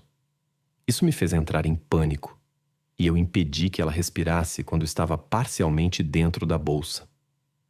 Os detalhes chocantes não terminaram aí. Após o incidente com Beck, ele usou uma serra adquirida na loja B&Q para comprometer a integridade de seu invólucro físico. Isso aconteceu no banheiro, que depois foi minuciosamente limpo, o que confirmou as suspeitas dos policiais de que havia algo errado com o banheiro. Como resultado de novas informações recebidas tarde ontem à noite, visitamos uma casa em Barton Court, na área de Barton Hill, em Bristol. As informações indicavam que os restos de Beck tinham sido separados, e as buscas no novo endereço levaram à descoberta de partes. Embora os procedimentos oficiais de identificação ainda não estejam concluídos, notificamos a família de Beck sobre esta descoberta. Como resultado deste último desenvolvimento, mais 3 homens e 2 mulheres foram detidos por suspeita de cumplicidade. Eles permanecem sob custódia policial no momento, assim como o homem e a mulher detidos por suspeita do ocorrido com Beck. Estas são notícias devastadoras para a família e amigos de Beck, e nossos pensamentos estão com eles. Continuaremos a oferecer-lhes todo o apoio possível durante esta terrível provação. Após 12 dias de buscas por Becky Watts, uma ambulância particular deixa o local da sinistra descoberta. A descoberta em um jardim e uma casa geminada em uma pequena área em Bristol foi feita por detetives na noite passada. Este foi o desfecho para o qual a família da adolescente estava se preparando e que mais temia. Os moradores da casa onde os restos foram encontrados foram presos por cumplicidade. Eles insistiram que não faziam ideia do que estava dentro das bolsas. Mais tarde, eles se declarariam culpados desta acusação, mas 2 pessoas seriam absolvidas da mesma acusação. O galpão foi revistado pelo detetive sargento John Dowding, que encontrou várias malas e bolsas. Os fragmentos estavam embrulhados em sacos plásticos e filme plástico para alimentos, e areia para gatos foi usada para absorver líquidos. Cristais de sal também foram adicionados para ocultar o odor. O relatório do médico legista mostrou que Beck lutou por sua vida com todas as forças. Ela sofreu mais de 40 ferimentos e, muito provavelmente, parou de respirar devido a uma mão cobrindo seu nariz e boca. Depois que ela parou de dar sinais de vida, recebeu 15 ferimentos perfurantes. Beck teve que ser identificada através de DNA. As buscas por Beck Watts tornaram-se uma das maiores investigações conduzidas pela polícia de Avon e Somerset. E para os oficiais que trabalharam incansavelmente para encontrar Beck e trazê-la para casa, foi um desfecho devastador. Apesar de Nathan Matthews ter fornecido seu depoimento à polícia, eles queriam aprofundar a investigação e descobrir se aquela era toda a verdade. Eles também queriam saber se sua namorada Shauna Hoare desempenhava um papel mais significativo do que se imaginava. Quando interrogaram Shauna, ela insistiu que só soube que Nathan era responsável na véspera quando ele fez sua declaração preparada. O que você sabe sobre como ele tratou Beck? Eu soube disso ontem de manhã. A informação só chegou ao seu conhecimento ontem de manhã? Até então eu não suspeitava do envolvimento dele em qualquer incidente. E como podemos saber que você não esteve envolvida no incidente com Beck? Porque não há nenhuma evidência. Eu não toquei em nada e nem sequer me aproximei dela antes ou depois do incidente. Os detalhes chocantes do ocorrido finalmente vieram à tona. Beck retorna para casa após dormir na casa de uma amiga. Às 10h50 da manhã, Shauna e Nathan chegam à casa de Beck. Após uma parada no Tesco para comprar pilhas, eles sabem que ela estará sozinha em casa, já que Andy tem uma consulta marcada no hospital. Normalmente, Nathan estaciona na rua, mas desta vez ele entra de ré na entrada da casa, com o porta-malas voltado para a porta da frente. Às 11h03 da manhã, Beck envia sua última mensagem. É destinada ao seu namorado, dizendo que está ouvindo música. Depois disso, ela para de responder às mensagens dele. Em seguida, acontece o ataque contra Beck. Ela é privada de respirar após o que é colocada no porta-malas do carro. Ao 12h45, Andy retorna para casa. Nathan e Shauna agem como se nada tivesse acontecido. Às 17h, o namorado de Beck vem à casa, preocupado com a falta de respostas às suas mensagens. Shauna abre a porta e finge verificar o quarto de Beck enquanto o namorado conversa com Darren e Andy. Andy concorda que é estranho ela não estar respondendo. Às 19h, depois de passar o dia inteiro com a família, com Beck ainda no porta-malas do carro do lado de fora, Shauna e Nathan vão para casa. Ao chegarem em casa, eles a levam para dentro e algo terrível acontece no banheiro. Em seguida, pedem pizza e comida chinesa. Nathan Matthews simula uma ligação telefônica de um amigo, fingindo que precisa de ajuda. Ele sai e entra na fila. Sexta-feira, 20 de fevereiro. Às 12h20 da tarde, Nathan Matthews vai a uma loja e compra 2 garrafas de produto para desentupir canos. Depois, vai a outro estabelecimento e compra luvas, máscaras, óculos de proteção e uma serra. Às 15h10, Shauna lhe envia uma mensagem. Que horas você termina o trabalho, LOL? 50 minutos depois, às 16h, é feita uma ligação para o número de emergência 999, relatando o desaparecimento de Beck. Shauna também compartilha a publicação de Darren no Facebook, implorando que sua filha volte para casa. Às 18h35, a polícia vai à casa de Beck e conversa com Darren, Andy, Nathan e Shauna.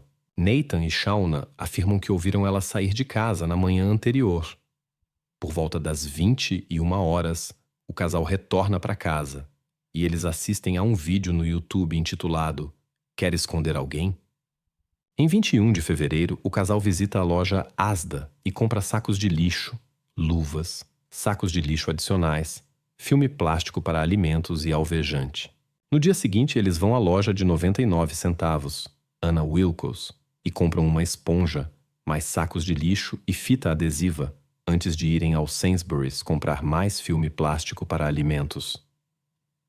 Em 23 de fevereiro, a polícia vai até a casa deles com o objetivo de conversar com eles, mas são recebidos pelo silêncio e ninguém abre a porta. Às 4h38 da tarde, do telefone pertencente ao casal, é realizada uma busca no Google por encontrar Becky Watts. E apenas 2 minutos depois, Shauna liga para sua mãe distante, com quem não falava há 4 anos, para combinar uma visita a ela naquela noite.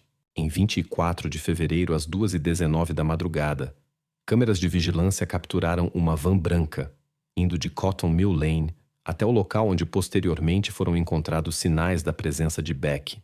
Presume-se que os pertences pessoais estavam na parte traseira da van. O que foi a pergunta? Novamente sobre a ideia que veio à sua mente. E você disse que poderia ter sido algo na televisão ou um sonho que teve? Bem, eu também inventei um teste para assustá-la, para tentar fazê-la valorizar mais a vida, para que ela valorizasse mais as outras pessoas. Ela teria entendido que, você sabe, nada aconteceu com ela ou algo assim, porque, obviamente, eu deixo coisas baratas no chão para minha mãe tropeçar nelas. E claro, eu falava com ela dizendo, comentários desagradáveis e tratando-a como sujeira no chão. Entende? Queria assustá-la. E obviamente isso a afetou, porque ele é liberado. Obviamente, quando ela voltasse, acho que estaria assustada e valorizaria mais as coisas. Conte-me o que você pensou em fazer? Claro, você a colocou em uma mala, cobriu a boca dela com fita para que não fizesse barulho. Mas o problema é que eu a coloquei no carro para inventar algo para dizer a Shauna. Comecei a sair para ajudar alguém a fazer algo. Eu estava pensando em uma área arborizada para onde levá-la. Obviamente, para tirá-la de volta, ainda com a máscara. Obviamente, para assustá-la. Sabe, dizer algo como: você precisa começar a tratar melhor as pessoas, não ser egoísta. E depois, como que ameaçar. Sabe, isso pode acontecer novamente ou piorar. Ainda não tinha pensado exatamente como sair depois disso. Mas se ela tentasse me seguir, não o faria por medo. Quem iria querer seguir uma pessoa que acabou de fazer tal coisa? Bem, eu obviamente jogaria tudo fora primeiro e depois voltaria e obviamente me comportaria normalmente. Voltaria para a mãe como de costume. A gravidade do que ele fez parecia começar a chegar até ele enquanto dava esse depoimento. Shauna ainda estava sendo interrogada. Eu não sei o que mais aconteceu com ela. Vamos falar sobre alguns sinais nos quais você deve ou não deve acreditar. Posso apenas, obviamente, dizer a vocês que eu sinceramente não tinha ideia. E sim, nem sempre gostei de Becky. Mas ela era uma moça bastante agradável. Ela era tão jovem. E o fato de que temos uma Jessica... Estou agora carregando os filhos dele. Não entendo por que ele poderia fazer isso conosco. Após 96 horas de interrogatórios, Nathan Matthews foi acusado do incidente com sua meia-irmã. Eles ainda não tinham evidências suficientes para acusar Shauna de cumplicidade. Então, em vez disso, ela foi acusada de obstrução da justiça, e a polícia continuou reunindo provas contra ela. Durante as 8 semanas seguintes, eles continuaram examinando cada aspecto da vida deles, incluindo registros telefônicos, bem como seus computadores. Foi em um dos telefones celulares de Shauna que foi encontrada a chave para solucionar o caso. Uma série de mensagens havia sido apagada, mas os oficiais conseguiram recuperá-las. A história de Nathan Matthews e Shauna toma um rumo sombrio quando se descobre que eles discutiam planos sobre sequestrar uma jovem e mantê-la no sótão. No histórico de internet deles foram encontradas buscas relacionadas a materiais de natureza questionável, envolvendo pessoas aproximadamente da idade de Becky. A primeira mensagem é datada de 9 de dezembro de 2014, enviada às 12h48, endereçada a Shauna. Me traga de volta garotas bonitas da escola. Quando os investigadores perguntaram sobre esta mensagem, não houve resposta. A próxima mensagem de 9 de dezembro de 2014, 18h14 de Shauna. Acabei de estar na Cost Cutters e vi uma garota muito pequena e bonita. Quase a levei para casa. LOL. Com vários X e zeros. Quando questionada se esta estudante tinha aproximadamente a idade de Becky, também não houve comentários. Mas as evidências falavam por si. No pacote contendo os pertences pessoais de Becky, foi encontrado o DNA de Shauna, assim como em uma das máscaras. Em 22 de junho, Shauna Howard foi acusada de envolvimento no desaparecimento de Becky Watts. A despedida de Becky aconteceu na igreja de Santo Ambrósio em 17 de abril. O serviço religioso foi aberto ao público, mas a cerimônia subsequente ocorreu em círculo restrito. Pessoas enlutadas se alinharam ao longo das ruas quando seu caixão foi transportado em uma carruagem puxada por cavalos. Uma pomba branca foi solta quando o caixão era retirado. Em 6 de outubro de 2015, no Tribunal de Bristol, iniciou-se o processo contra Nathan Matthews e Shauna Howard. A família de Becky ficou chocada ao ouvir pela primeira vez que 2 anos antes do incidente, Becky contou a uma de suas amigas que Nathan havia descrito a ela em detalhes como planejava prejudicá-la. Ela não informou sua família sobre isso. Nathan também serviu no Exército Territorial após o serviço de cadetes. Aqueles que o conheceram durante o serviço também prestaram depoimento durante o julgamento. Membros do Exército Territorial descreveram uma pessoa com poucos conhecidos e ainda menos amigos. Ele tinha uma confiança atrevida, disse seu ex-instrutor de cadetes, mas na época em que ingressou no Exército Territorial, seu caráter começou a se manifestar. Uma testemunha disse que ele às vezes perdia o controle, às vezes jogava coisas por frustração. O tribunal ficou chocado quando surgiram detalhes de que Nathan e Shauna compartilhavam um interesse inapropriado por adolescentes. O promotor William Mosley declarou: além da evidente antipatia por Rebecca Watts, há fortes razões para acreditar que o esquema também tinha outro motivo, relacionado com um interesse insalubre comum por adolescentes atraentes. Shauna declarou ao tribunal que era completamente inocente e que, na verdade, temia seu namorado. A acusação rebateu, afirmando que eles agiam como uma equipe. A mãe de Shauna, com quem ela estava em desacordo, também testemunhou no processo sobre como Shauna de repente quis falar com ela após o desaparecimento de Becky. Ela disse: eu brincava e dizia: sei por que você está o tempo todo na minha casa. Você está fugindo da polícia porque sequestrou Becky. Chegou a hora do júri deliberar, e logo foi emitido um veredicto unânime. Boa tarde e bem-vindos às notícias da BBC. O meio-irmão da estudante Becky Watts foi considerado culpado de causar-lhe dano irreparável. Nathan Matthews, de 28 anos, atacou Becky, de 16 anos, tentando sequestrá-la de casa em Bristol em fevereiro. Mais tarde, os pertences pessoais da jovem foram encontrados em um galpão de jardim.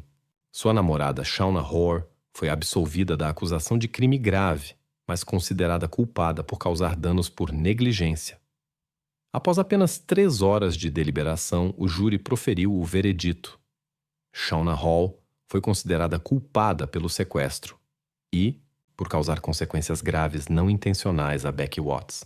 Nathan Matthews foi considerado culpado pelo sequestro e pela privação intencional da vida de Becky Watts.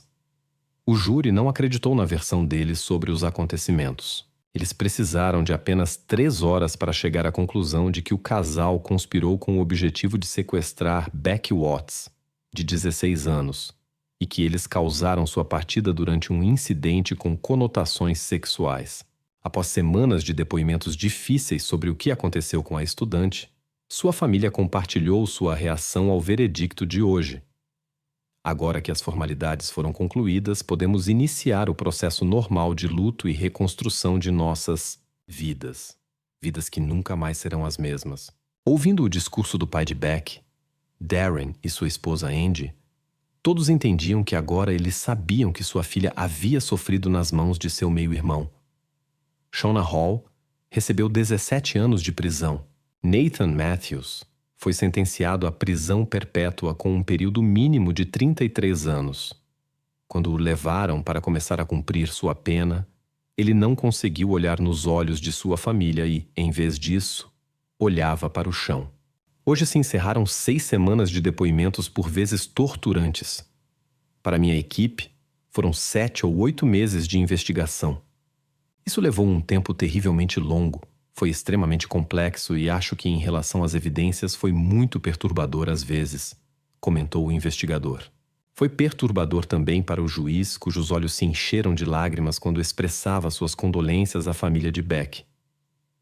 O juiz também é humano, e como já dissemos, ouvir alguns testemunhos foi extremamente difícil. Em sua declaração, a mãe de Beck, Tanya Watts, disse: "Minha filha linda, gentil, divertida, amorosa, leal, guerreira e criativa se foi para sempre. Cada dia tem sido como um pesadelo acordado.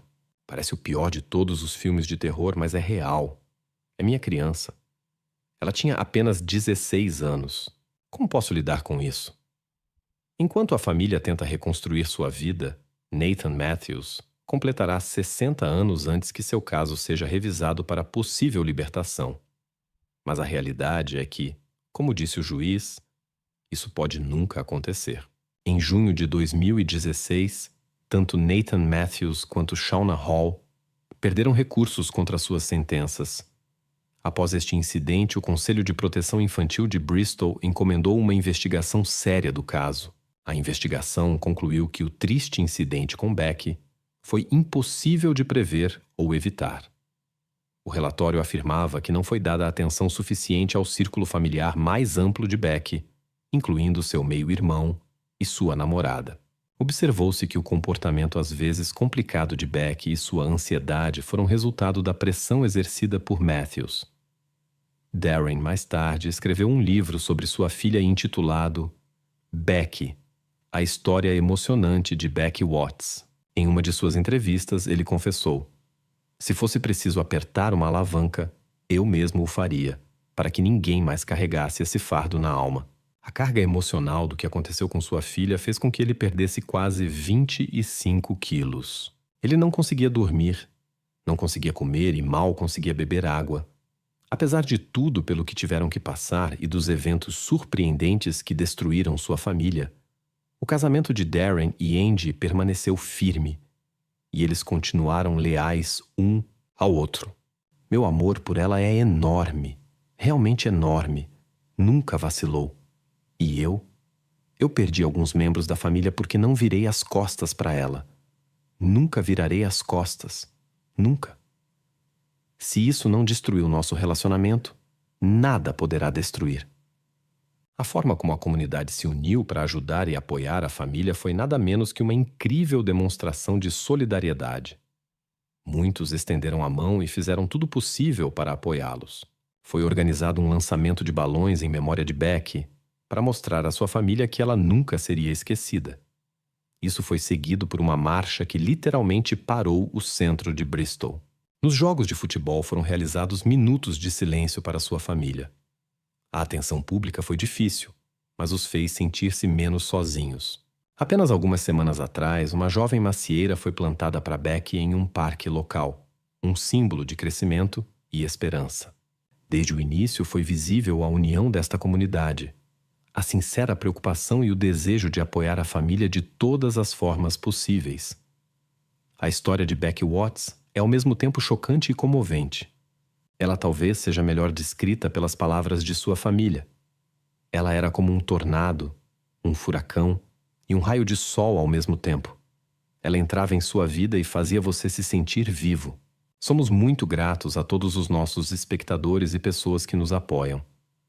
Ficaríamos felizes se você considerasse a possibilidade de se inscrever em nosso canal. Isso nos apoia como canal, e não poderíamos ser mais gratos a todos que o fazem. Obrigado por assistir, cuide-se dos seus entes queridos.